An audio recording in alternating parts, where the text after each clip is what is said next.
verdad, y es una cosa que yo quería lograr también, a pesar de escribir literatura criminal, que cualquier persona pueda acercarse a estos libros y disfrutarlos, aun cuando no tenga mucha idea de más o menos el mundo en el que se está metiendo, ¿no?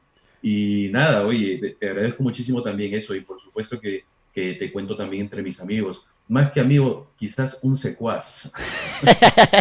Cuidado, cuidado con esa palabra, mano. Oye, Charlie, pero yo he notado, mira, yo sé que estas lecturas son para cualquier persona. Cualquiera lo puede leer, ¿ah? Así Cualquiera lo va a es, entender y se así va a es. cautivar, así como yo me he cautivado. Pero yo noto mucho en los libros, mucho de derecho. Mira, sobre todo, por ejemplo, en El origen de la hidra. En El origen de la hidra, que entiendo no sé, es un documental, es un reportaje, no sé cómo denominarlo, que tú has hecho, es un trabajo relacionado respecto al crimen organizado en el norte del Perú, pero tú has conversado con fiscales, has conversado con abogados e incluso has citado a una persona que yo respeto mucho, que es el señor fiscal coordinador de las fiscalías de crimen organizado, que es el doctor Chávez Cotrina, y le has dado con palo. O sea, a lo que voy es, a lo que voy es que tú estás muy relacionado al tema del derecho. ¿Tú eres abogado? ¿Tienes familia abogada? ¿Qué ha pasado? Bueno, mira, yo no soy abogado por un pelo en realidad. Hasta los 14 años, más o menos, yo estaba decidido a estudiar Derecho. Mi padre es un abogado muy respetado aquí en Trujillo, lo quiere mucha gente. Y tengo dos hermanos que están a punto de terminar la carrera de Derecho también. O sea, siempre es una carrera que ha estado muy cercana a mí, a la que le tengo mucho cariño. Pienso que el profesional, el abogado profesional, en realidad es un profesional muy completo, ¿no? Y de hecho también se cruzaba con una afición mía que era el tema de la lectura también, ¿no? Y los abogados, pues, la gran mayoría estaban habituados a leer mucho. Así que sí, a pesar de, como te dije, de que se tocan estos temas, y claro, en el origen de la hidra se tocan temas de fiscalía, de derecho, de leyes, de legislación, pues para mí trasladarlo a una lectura que sea digerible por cualquier tipo de persona, no siento que haya sido un gran esfuerzo, precisamente por eso, por esa convivencia que he tenido durante toda mi vida con la profesión, ¿no? Charlie, te voy a ser bien sincero. Yo antes de ingresar a la universidad, no me gustaba leer. Yo decidí estudiar derecho sin saber leer. Y te voy a decir algo, yo sé que no puedo espolear mucho de los libros, ¿no? Pero Claro, si a mí me preguntasen, y solo los que han leído el libro, por ejemplo, los que han leído Cachorro me van a entender, si a mí alguien me preguntase qué hubiera hecho yo, mm, te soy sincero que quizá hubiera tenido una vida similar a la de Pitufo. Yo me enamoré claro. muy joven del derecho. Es una amante mía y me gustó y empecé a leer porque la amo. Y he descubierto en la literatura que hay cosas que no me gustan y no me llaman la atención, pero hay otras que sí. Y entenderás que este tipo de literatura, la literatura criminal, me jala mucho. Claro. Pero te pregunto a ti, no sé si nos puedes responder esa pregunta. Es una pregunta que quería hacerte, mira, la quería guardar para el final, ¿ah? Pero te la lanzo ahorita. Perfecto. ¿Qué, ¿Qué hubieras hecho tú si no tuvieras una grabadora en la mano? Bueno, mira, en realidad esta pregunta a la que tú aludes, que de hecho tiene que ver con el libro de Cachorro, es una confrontación muy directa a la que yo me he visto arrojado precisamente por ese contacto con muchas personas que se dedicaban al mundo criminal. Y en realidad es muy difícil de contestar, o sea, porque claro, digamos, ¿qué te da la lectura? La lectura te da la posibilidad de ponerte en el lugar de alguien más, ¿verdad? Y realmente sin la lectura es muy difícil tener ese tipo de empatía, ¿no? Entonces, digamos, para la gente que ha atravesado el libro y que llega a este final donde se ve confrontado, pues sí, resulta incómodo, ¿no? Yo qué hubiera hecho, pues no sé qué hubiera hecho, no sé qué hubiera hecho. Qué Mira, sería de tu no vida, digas, Charlie? Recién me he enterado que eres el único que jaló el curso de redacción, imagínate, pues. de Imagínate. narrativa, A el narrativa. único. Y ahora escribes 4 libros, o sea, ¿qué Sí, hubieras pero hecho? ese es un mensaje también que me parece muy interesante, porque, mira, tú has dicho ahora que con los libros, pues hay cosas que realmente no te atraen de los libros o de ciertos libros, y yo sentía mucho eso con buena parte de la literatura que se hace en nuestro país. Yo sentía que no conectaba mucho con esos libros. No te digo que no tenga escritores favoritos y gente a la que respeto mucho, pero siento que tenía que encontrar el tema que me hiciera tener esa comunión. Entonces, yo vengo, como ya comentamos también, de libros como John Grisham, que no son libros del tipo que se escriben aquí, ¿verdad? O sea, Ah, claro, al menos claro. no me es fácil encontrar un símil peruano, y tampoco con la literatura policial o criminal propiamente dicha, ¿no? Claro. Entonces, pienso que eso es una cosa que yo me puse bien claro en la cabeza al momento de comenzar a escribir, y es que en primer lugar yo no puedo escribir libros sean aburridos. O sea, te lo digo desde ya. Más allá de que el origen de la idea sea una investigación periodística y tenga No, como que este nombre muy rimbombante, ¿no? A mí no me gustan los libros aburridos. Yo, de hecho, me aburro rápido los libros. Yo tengo una media de 10 libros, o sea, no leo 7. O me quedo a la mitad o a las pocas páginas. Porque realmente estamos en una época en la que un libro tiene que competir con otras formas de entretenimiento, ¿ok? O totalmente. sea, digamos, los escritores no lo piensan así, pero es muy importante realmente darse cuenta de esto, sobre todo si quieres hacer una carrera en esto. O sea, que la gente al final del día va a tener que elegir entre tu libro o Netflix o salir o qué sé yo, estar un Zoom con amigos, etcétera, ¿no? Antes de la pandemia obviamente había muchos más contrincantes, pero sigue siendo igual de dura la competencia. Entonces, yo no encontraba ese tipo de libros que me conectaran de esa forma, y tuve muy claro desde el principio que si es que yo me iba a aventurar a hacer esto, pues tenía que tener muy claro al lector. Siempre estoy pensando en el lector, y es otra cosa que por ahí me diferencia del resto de escritores, ¿no? O sea, yo, como te dije, no fui abogado por un pelo, pero fui publicista. Y también es un tema interesante porque creo que los publicistas y los abogados pues tienen mucho que ver en realidad. Y aprendí a escribir en las agencias de publicidad. Aprendí a escribir comerciales de radio, para televisión, volantes, todo el tipo de comunicación publicitaria. Y cuando tú haces eso, tú no puedes olvidar a la audiencia que está allá, del otro lado de Claro, la pantalla o del otro lado del claro. radio, qué sé yo. No puedes desligarte de esa idea. Entonces, eso mismo fue lo que trasladé a mis libros, y por eso la gente siente que conecta muy bien. Y yo te digo, estos libros están pensados específicamente, deliberadamente, para que les gusten. Oye, Charlie, te voy a contar, mira, y tienes toda la razón, ¿ah? Tú compites con en una tarde de domingo. ¿Qué hace un peruano? Prende su Netflix, ¿cierto? Su pichanga con los patas en el barrio, unas Claro, chelas, ¿cierto? Y tú compites con eso. Y te voy a decir, claro. y mira, en esa competencia te voy a contar algo, te voy a Uh contar -huh. cómo descubrí tu libro.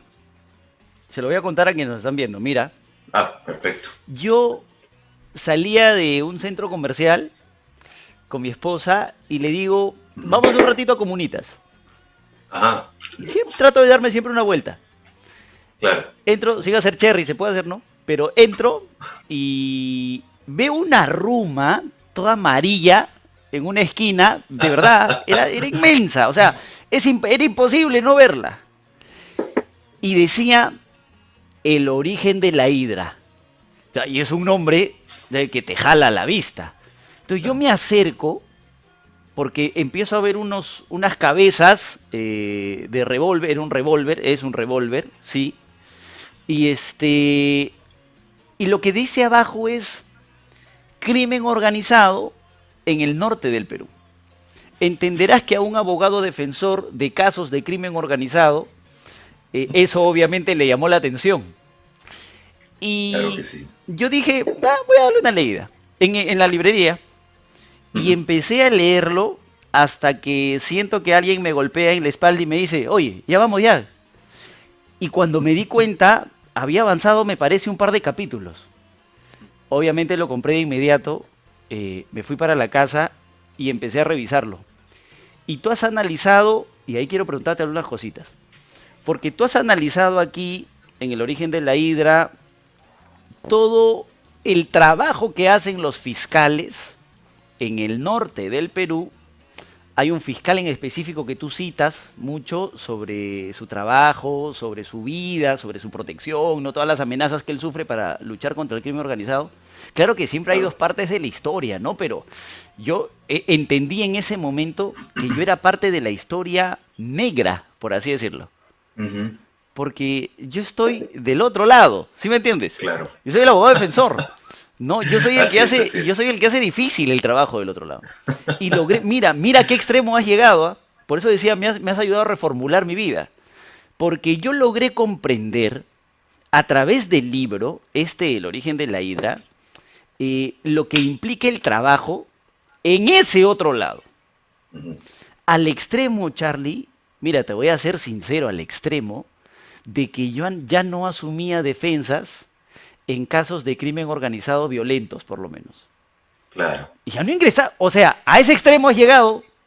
O sea, quien nos está viendo y me escucha decir eso, entonces tiene que entender que este libro me ha llegado al corazón.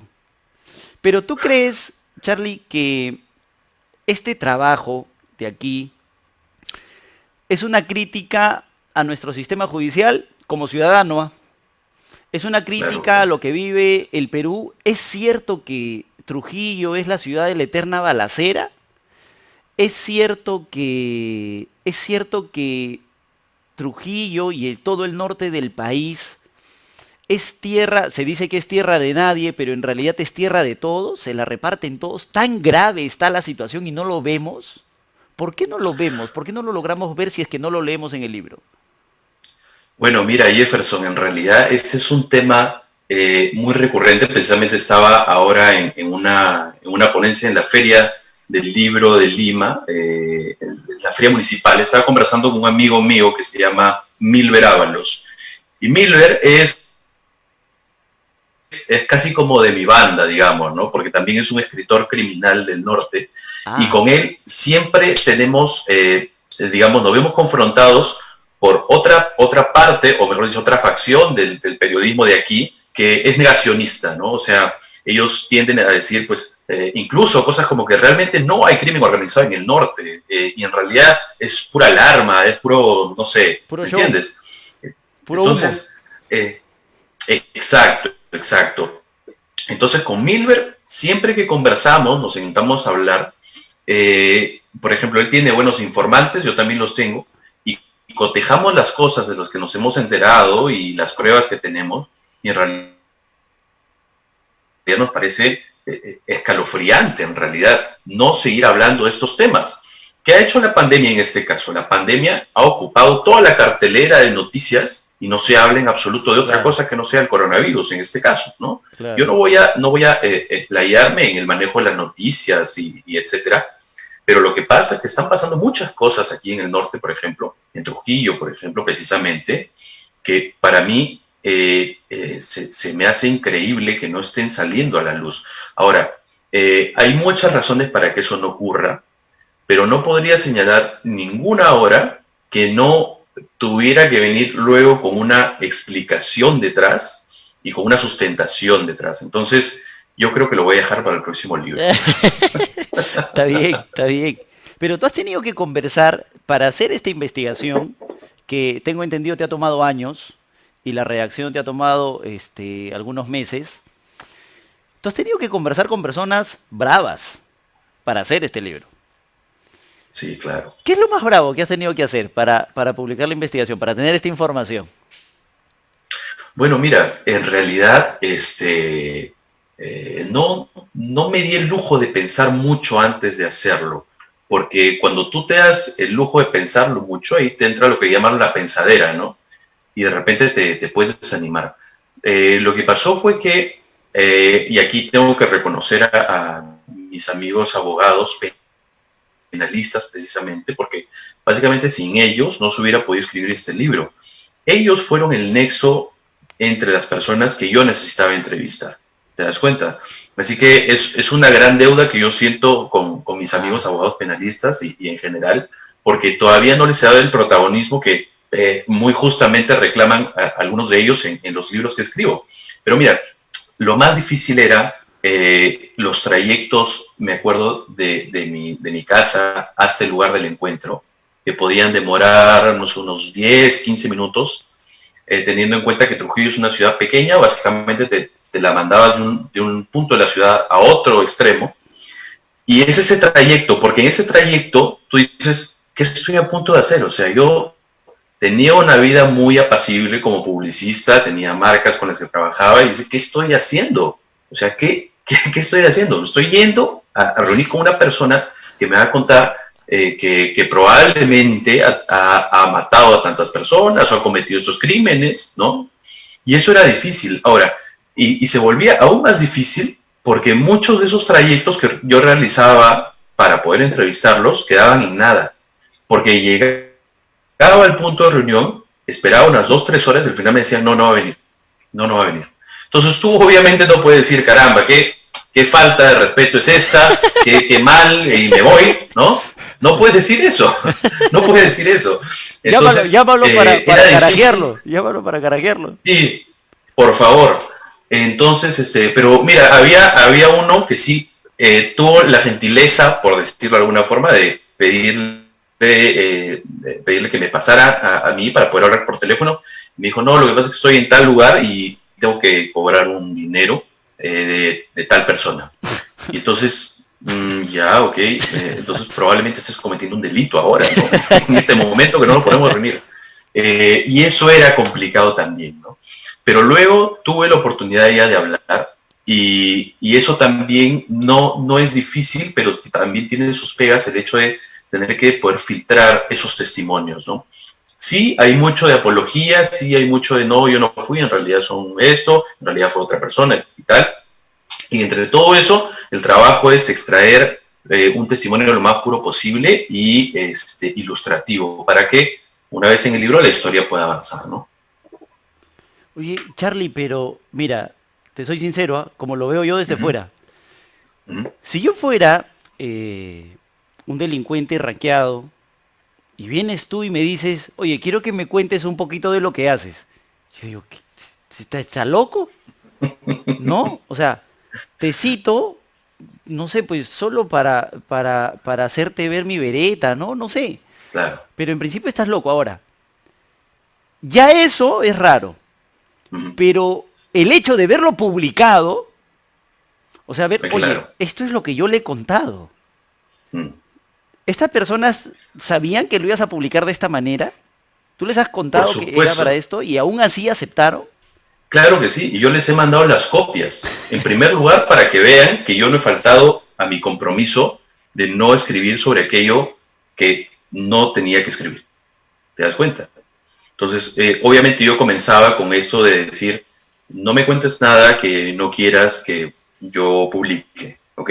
Pero al final de la conversación, sí me venía la obligación de decir, ¿hay alguna cosa que no quieras que yo escriba al respecto?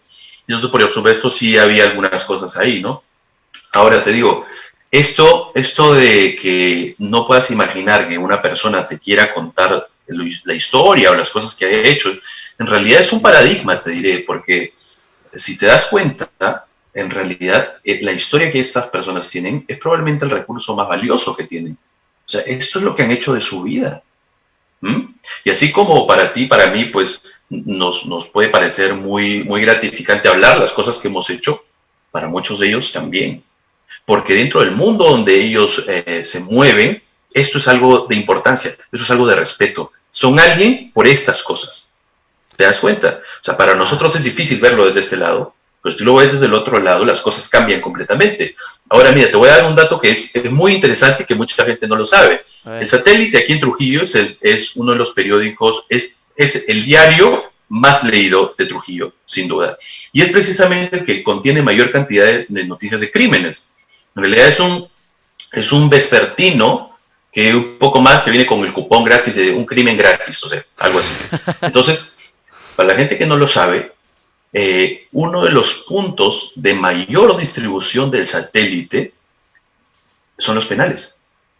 O sea, es alucinante porque tú ves llegar al repartidor de estos diarios con un tacho así enorme, ¿me entiendes? Un tocho enorme que desaparece en minutos. Entonces son ellos leyendo sobre ellos mismos.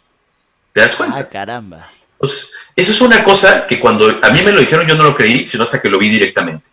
Y es cierto, es cierto.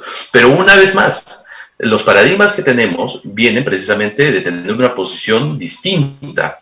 ¿Te das cuenta? De no poder estar con los pies lo suficientemente enterrados en el otro lado para poder entender cómo son las cosas ahí.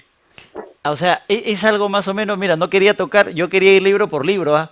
Pero en este libro, solo vine para que ella me mate, sin espolear a nadie, uno puede hacer esta analogía.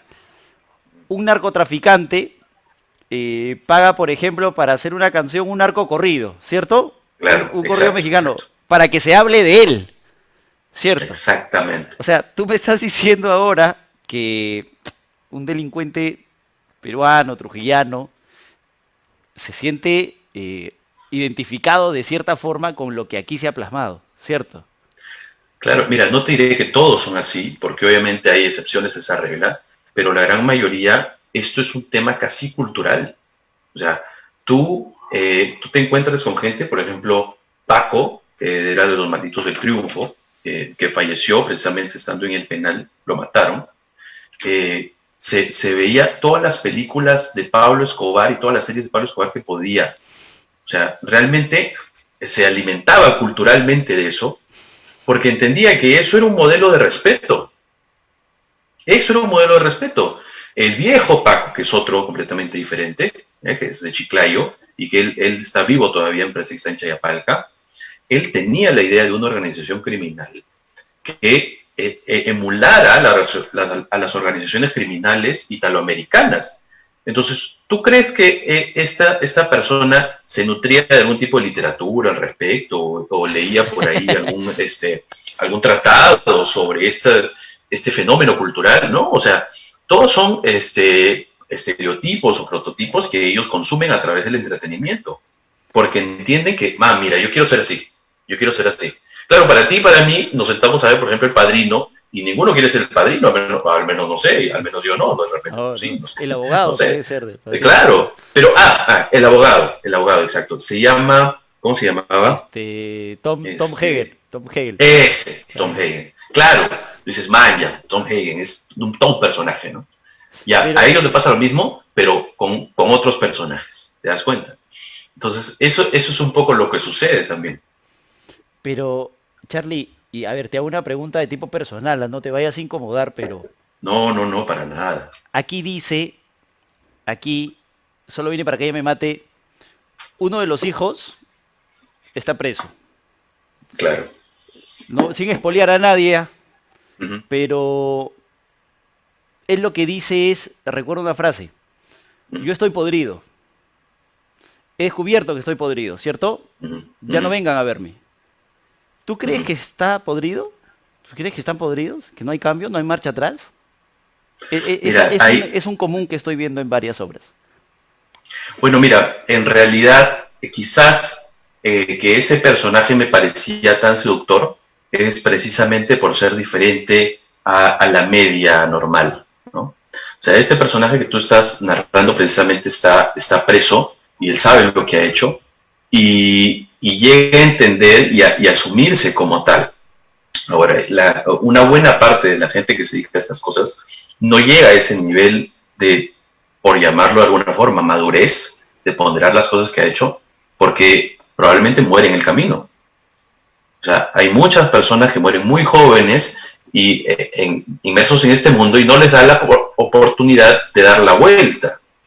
O bien entender todo lo que están haciendo y asumirlo, o bien entender lo que están haciendo y decir y tomar distancia de eso, porque hay casos donde sí los hay, pero precisamente estas personas, por ejemplo, en el origen de la hidra está el testimonio del pastor Oscar Narro, ¿no? El pastor Oscar Narro relata crímenes terribles cometidos por él mismo y luego hoy en día se dedica a llevarle ayuda y a predicar de la palabra de Dios a la gente que está dentro de las cárceles. Pero él mismo dice, la gran mayoría de mis amistades comenzaron a morir muy jóvenes. O sea, te das cuenta, no todos tienen la oportunidad de llegar hasta este punto de inflexión donde dicen, bueno, si era esto, qué mal, bueno, si era esto, no tengo solución. ¿Te das cuenta? Entonces, este es uno de esos casos. Este personaje al que haces mención, Solo Vine, ese es uno de los casos. Esa sería, porque es algo que he visto común, que estoy viendo mucho. lo he visto acá, Solo vine para que ella me mate, lo he visto en Cachorro también. eh, una persona que dice, oye, pero ¿qué hago? He nacido acá, he nacido en esto. ¿Cómo me puedo dedicar a otra cosa? Es lo único que tengo. Entonces me surge esa pregunta, tú que has tenido esta relación, ¿no? Ya como ciudadano, ¿se nace así? ¿La sociedad te cambia? ¿Se puede salir de ese hoyo? Esa es mi pregunta. ¿Tú qué crees? Tú que los has tenido frente a frente. Se puede salir, definitivamente que se puede, pero es difícil. No, no me atrevería a decir que es la sociedad, sino que es el entorno. Mira, te explico una cosa que para mí es muy ilustrativo. Por ejemplo, imaginemos que tú y yo tenemos 14 años, ¿ok? Entonces nos entra esta onda de la adolescencia, de mataperrear un poco por ahí, ¿no? A andar un poco de vago en las esquinas. Tú sales, no tengo noción de dónde habrás crecido, pero imaginemos que tú y yo crecemos en una zona buena de Lima, como San Isidro, por ejemplo. Entonces, cuando sales de tu casa y te vas a la esquina con los vagos, entre comillas, de la esquina, pues esos vagos te dicen, güey, vamos a hacer esto y tal, y por ahí lo más avesado que puedes hacer es, oye, vamos a emborracharnos, o no sé, vamos a tirarle una piedra a una ventana, qué sé yo, ¿me entiendes? Pero si tú te vas del otro lado, en zonas periféricas donde normalmente las condiciones de vida no son tan buenas, y los muchachos de esa misma edad salen a la calle y se van a la esquina, se van a encontrar con vagos igual que en el otro caso. Solo que estos vagos lo que le van a decir es, oye, ¿qué te parece si agarramos? Tengo un primo que tiene un par de fierros y nos vamos aquí a asaltar a esta persona. ¿Qué te parece? Plata fácil. ¿Te das cuenta? Claro, claro, Entonces, claro. es diferente. Otra vez te digo, yo no diría que la sociedad, porque por ahí la sociedad es como un concepto muy amplio, ¿no? Pero sí es el entorno. Por ejemplo, te das cuenta que en las organizaciones criminales, al menos las que aparecen en el origen de la Hidra, casi siempre hay vínculos sanguíneos, ¿no? Por ejemplo, los plataneros son primos de los pulpos, por ejemplo, ¿no? Entonces, ese también es un entorno. Gringallo, por ejemplo, la gente no sabe, la gente piensa que Gringallo solo tenía a su tío el Soli, ¿no? Y que por eso salió así. Pero Gringallo en realidad tenía dos tíos más que se dedicaban a estas cosas. Uno es el Chino de Acero y el otro era un tío que estaba también requisitoriado por extorsión agravada, por ejemplo. ¿Te das cuenta? Claro, claro. Entonces, en ese caso también era un entorno difícil, difícil. Es tanto por ahí que puede sonar un poco simple verlo de esta forma, pero si tú naces en una familia donde le gusta el fútbol, pues te va a gustar el fútbol, ¿no? Claro, claro, sí, sí, sí, sí te entiendo clarísimo. Tú estás haciendo una investigación respecto de Gringallo, me parece? No. Tengo un libro escrito sobre él y ese libro tenía que salir precisamente en este año, pero por efectos de la pandemia se pasó para el 2021. Pero yo tengo el libro que es casi como una biografía no autorizada, ¿no? Que recoge, digamos, no solo las cosas que se dice que le ha hecho, sino ir más allá, realmente rastrear cuál ha sido su recorrido y al mismo estilo que el origen de la Hidra, narrar los pasajes más intensos de su vida. Por ejemplo, ese célebre escape que tiene de la Floresta primero, ¿no? Aquí en Sí, Trujillo, y luego que se escapa de Maranguita también. Pues esos dos hechos, por ejemplo, son narrados, tengo testimonios, tengo investigaciones, me he acopiado mucha información para poder retratarlo tal cual si fuera una película o el pasaje de una novela policial, igual como hago en el origen de la Hidra, ¿no? Entonces, ese libro se ha terminado, tengo incluso fotografías que son muy interesantes de ver, muy interesantes de ver. Cuento un poco en ese libro cómo he dado con esas fotografías, que ha sido una cosa que, bueno, ahí está en el libro, pero me hizo sentir como casi un investigador privado, ¿me entiendes? Una cosa así policial, porque nos reuníamos en un determinado punto de la ciudad de Lima, en este caso, muy alejado, que en taxi tenía que ir como 50 minutos en taxi para poder llegar a este punto, y de ahí ir a otro lugar para conseguir este tipo de información. En realidad fue una cosa muy emocionante, y de hecho salió un libro que me gusta mucho. Pienso que si la media de lectura del origen de la Hidra es una semana, pues este libro, la media media de lectura no debe pasar de los 2 o 2 días y medio. Ah, es La bravo. verdad, avanza muy rápido, muy rápido. Ah, ¿hay alguna relación con Cachorro, Charlie? Mucha, mucha. Porque hay cosas de la investigación que me dejó Gringallo, ¿no? Investigar sobre este personaje, que no podía poner en el libro por no tener cómo fundamentarlas, ¿verdad? El otro es un libro de no ficción, entonces no podía mandarme y dejarla correr. Y Ah, tampoco ya. podía poner este tipo de datos. Ok. Pero en Cachorro es un libro que se ha alimentado precisamente de este tipo de cosas, ¿no? Por ejemplo, cuando dice en Cachorro hay una escena de entrenamiento, Sí, ¿verdad? sí. Ya, ese tipo de cosas, por ejemplo, son el tipo de cosas que yo a las que había llegado a través de la investigación del otro libro, pero que no había un real sustento para creer que así había sido, entonces no podía poner. Entonces, Ah, ese tipo de escenas de entrenamiento están aquí en Cachorro, ¿te das cuenta? ah, Entonces, ya.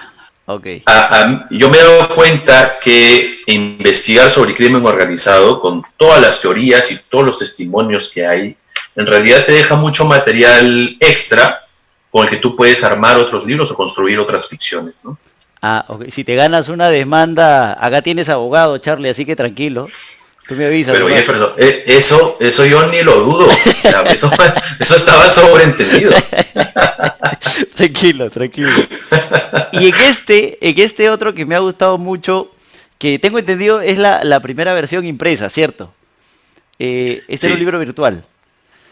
sí, sí, sí, Este, para que la efectivamente. gente lo vea, es ajuste de cuentos. Ajuste de Y cuentos. ajuste de cuentos es una compilación de algunas breves historias.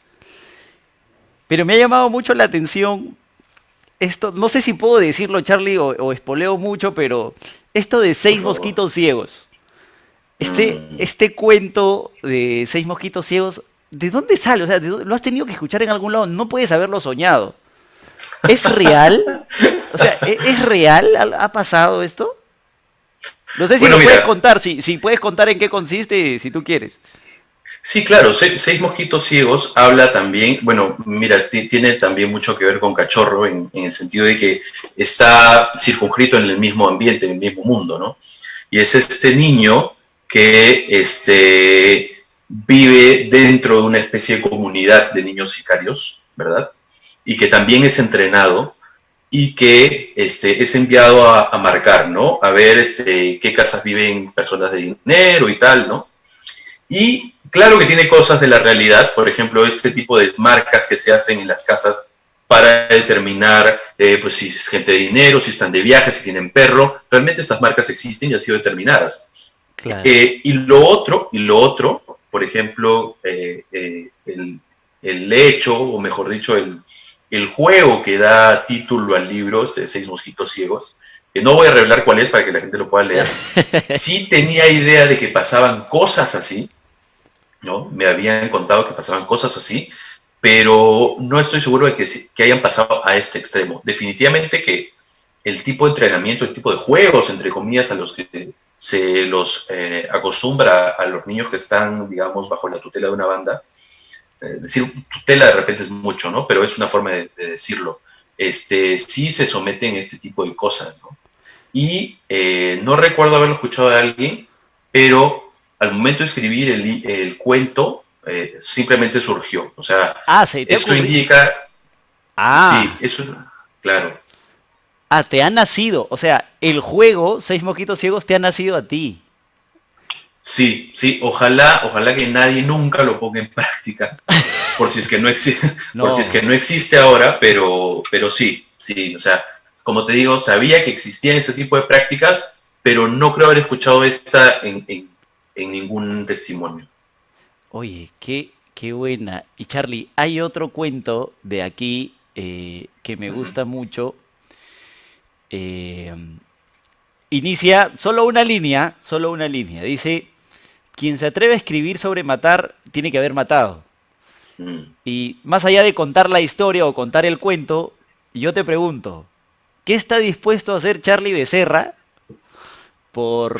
por seguir teniendo buenas obras? ¿Qué estás dispuesto a hacer, Charlie? Bueno, mira, ¿qué estoy dispuesto a hacer? Investigar mucho, y escribir mucho y realmente ponerme en tener en claro de que para mí esto no es una carrera que tenga romanticismo alrededor. Es decir, yo pienso que si el día de hoy no escribo nada, entonces es como el atleta que no está entrenando un día. ¿Me entiendes? Ese es el nivel de seriedad con que yo tomo esto. Para mí es casi, claro, lo que ves en este cuento, ¿no? De Silvan las balas, Silvan las balas, que es sí. precisamente este escritor que dice, yo quiero escribir mejor y quiero escribir sobre matar, entonces tengo que matar, ¿verdad? Y eso de hecho es una frase que escuché, oye, pero mire, esto funciona de una manera muy, muy extraña, ¿ya? Yo vi una entrevista donde precisamente un escritor decía eso, ¿ya? Y luego, y escribí el libro, y luego volví a ver la entrevista, y ya no lo encontré. O sea, ya no encontré que dijera la frase que yo había escuchado. ¿Me entiendes? ¡Ah, Una caramba! cosa loquísima. Entonces yo dije, ay, a ver, entonces hay algo acá. Hay algo acá que ha nacido de una manera absolutamente genuina. Y eso es una cosa que también me gusta mucho sobre el tema de escribir. Jefferson, tú te puedes sentar con una idea muy clara de lo que tienes que escribir y luego la historia toma vuelo y ya no es más lo que tú pensabas y se va. Y creo que eso es un buen indicador para saber que tienes una buena historia. Yo siempre digo esto, yo creo que las historias existen aún antes de escribirlas. Y siempre hago el símil, porque no sé si tú has leído Stephen King. Stephen King, que escribió eso, El Resplandor, todos esos libros, un escritor que me gusta mucho, el que sigo mucho porque dice cosas muy interesantes. Y él dice que el oficio del escritor es como el de el paleontólogo, ¿verdad? Que descubre estos fósiles. Y digamos, lo que tiene que hacer el paleontólogo es descubrir el fósil con el mayor cuidado posible, de modo que salga completo. ¿Te das cuenta? Entonces, Claro. eso es lo mismo que yo pienso que hace el escritor. Las historias existen más allá de que tú las escribas o no. Es tu trabajo descubrirlas y que lleguen al papel de la manera más pulcra posible. Y eso es una cosa que yo siento que sucedió escribiendo este cuento, ¿no? O sea, luego yo pensaba que se me había ocurrido este cuento por ver esta entrevista y probablemente era así.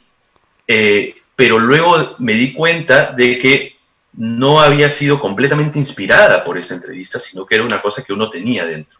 ¿Te das cuenta? ¡Qué Y buena! Qué... es una locura, en realidad, es una locura. Lo... Pero así son las cosas. Mira, yo te voy a hablar, por ejemplo, de Solo vine para que ella me mate. En Sí. realidad, esta novela, yo recuerdo haber estaba escribiendo otra cosa y ya me iba a dormir.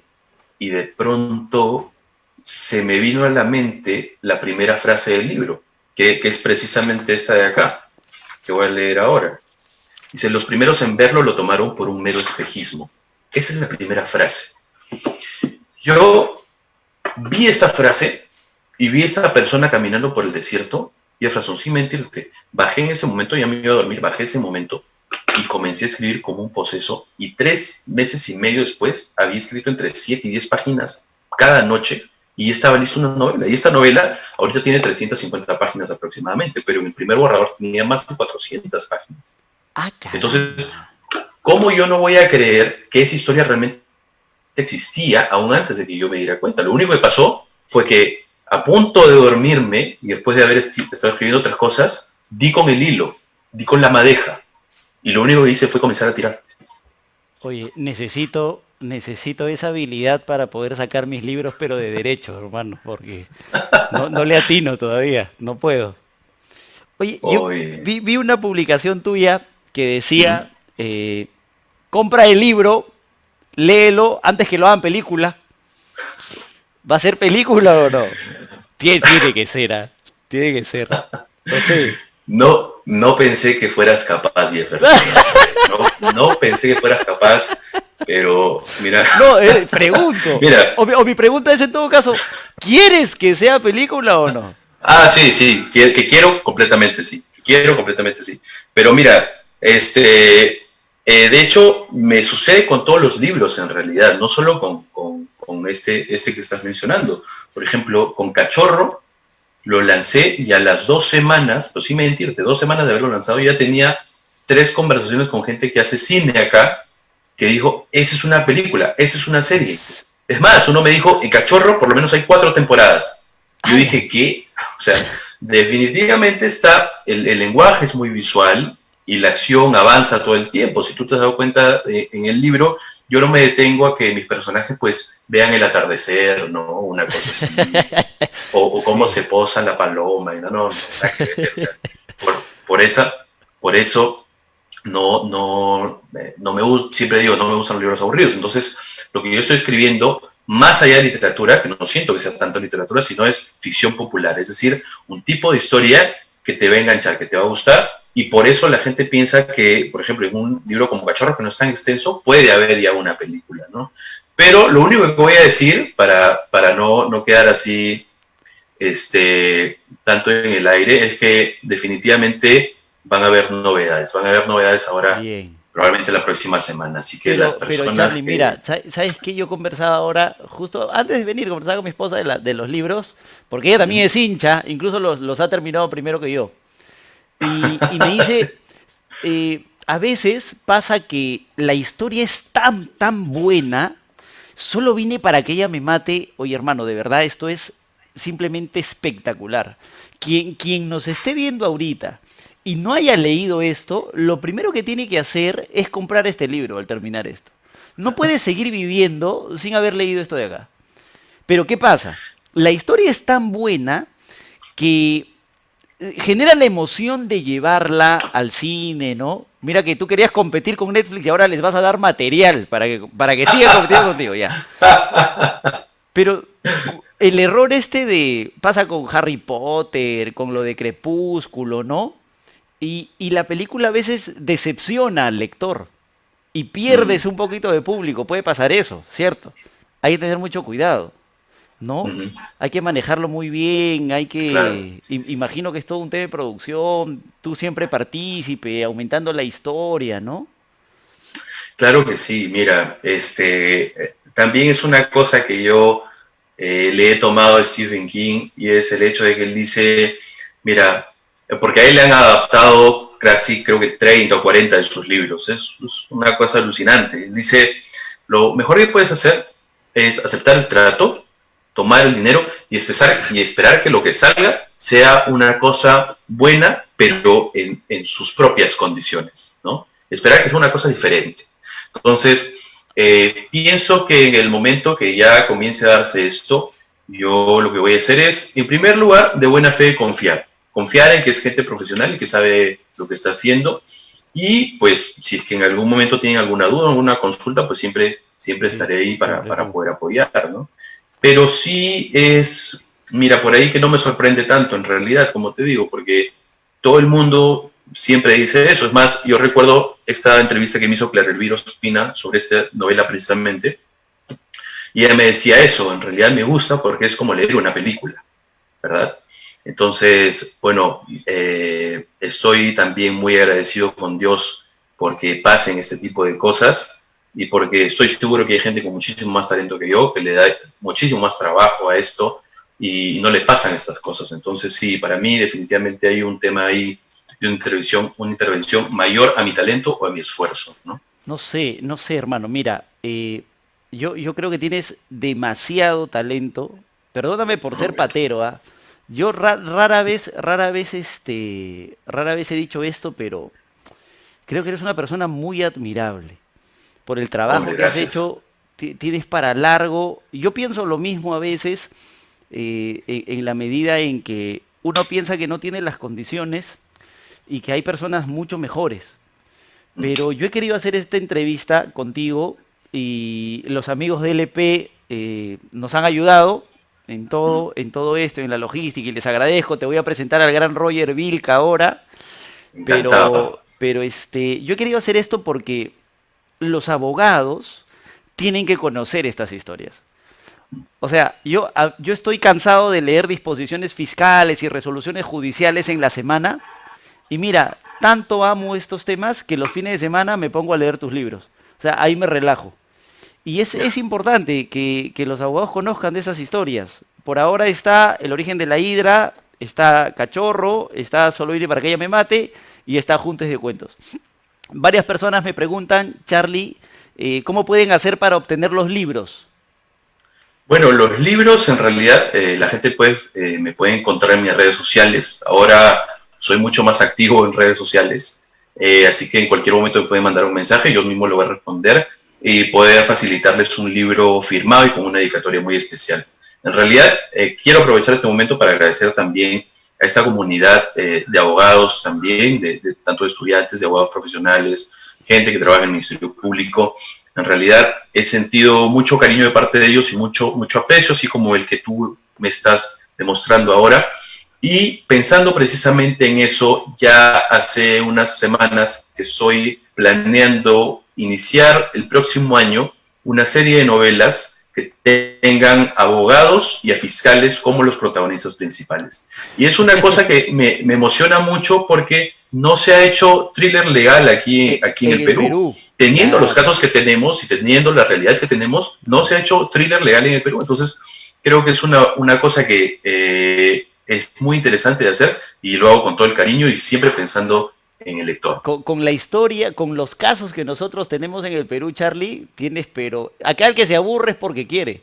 Incluso hay una Así es. parte que tú, no recuerdo qué libro ha sido, me parece que es El origen de la hidra, tú dices, no hay persona en Trujillo que pase por un óvalo y diga, mira, mira, no me acuerdo de esa calle, ahí Sí, viven, ¿tú me entiendes? sí, sí, sí, Esas sí, sí, personas sí, sí. tienen hoy en día el caso más importante de lavado de activos en el Perú.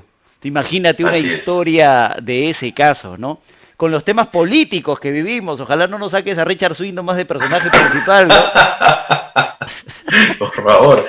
No, mira, como tú bien lo dices, en realidad hay mucho material y hay un mundo ahí muy rico en anécdotas, en datos y en personajes también, por qué no decirlo, que siento que se debería aprovechar en una vertiente literaria que pueda llegar a la gente y que pueda generar un enganche. Como tú dices, los abogados leen mucho, pero suelen aburrirse. Y entonces eso es una cosa con la que conectamos muy bien, porque yo estoy a punto de lanzar una campaña, eso no es broma, estoy a punto de lanzar una campaña social para decirle a la gente, deja de escribir libros aburridos. La gente, de verdad, no se da cuenta, pero cuando tú publicas un libro aburrido, donde realmente no has pensado en el lector, estás matando a un lector o has comenzado a matarlo. Porque entonces el lector entiende que este libro que le han vendido y que es tan emocionante en la publicidad, pues al final no lo es. Y eso para mí es una cosa terrible. Por eso siempre pienso en el lector y en este año que viene estoy pensando muchísimo más en los lectores abogados y amantes del derecho. Por favor, no me vayas a mencionar nomás, Charlie, por favor, ¿ah? Pero, Un pequeño cambio en el nombre, güey. vayas a poner un alias, una cosa así. Pero no vaya a pensar la gente, este no es el caso, esta es una publicidad real, no es publicidad Exacto. engañosa, estos son Exacto. buenos libros, los recomiendo yo al 100%, si no los han leído, por favor, léanlos, contáctense con Charlie, que no se van a arrepentir, se los aseguro. Abogados, no Hombre. abogados, jueces, fiscales, muchos se van a sentir tan identificados como yo. Así que, Charlie, muchísimas gracias, hermano, por aceptar la invitación. Yo espero que ya la próxima sea en persona, podamos Sí, conversar tranquilos, con un par de veretas de por medio, pero contar un poquito cosas que no se pueden contar aquí en esta grabación. Así que muchas gracias, así hermano. es. No lo dudes, no lo dudes. Jefferson, también un abrazo fuerte para ti. Muchísimas gracias por este tiempo que me has dedicado y por esta conversación tan amena que, como tú bien dijiste, terminó siendo la de un par de amigos. Gracias a la gente de LP por la plataforma que nos han brindado. En realidad, muy agradecido también, muy a gusto. Y también un saludo para la gente que nos está escuchando. Un abrazo para todos.